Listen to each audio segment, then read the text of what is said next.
नौकरों को मारते हैं, खंसामे को ले जाते हैं।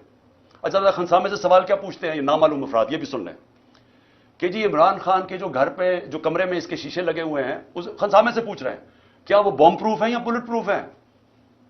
फिर उससे पूछ रहे हैं कि जनाब कितना रास्ता है किचन से इमरान खान के बेडरूम की तरफ। ये खंसामे से सवाल पूछ रहे हैं। वो और है कि वो खाता क्या है ताकि वो जहर देने के लिए पता चल जाए खाता क्या है। ये हमारे मुल्क के हालात हैं। वो बेचारे खंसामे को मार मार के वहां पहले ले जाते हैं, अब ये सवाल पूछ रहे हैं उससे, और उसको उस बेचारे गरीब आदमी को फिर अपना एसेट बनाने की कोशिश कर रहे हैं कि ताकि आगे से जासूसी करें इनकी। पहले भी मेरे जो इस्लामाबाद के जो जब मैं प्राइम मिनिस्टर था, वो दोनों मेरे जो नौकर थे, मेरे जो घर में काम करते थे, उन दोनों को पेरोल्स पे रख लिया नामालूम अफराद ने। उनसे भी ये पूछता है खाना क्या खाता है।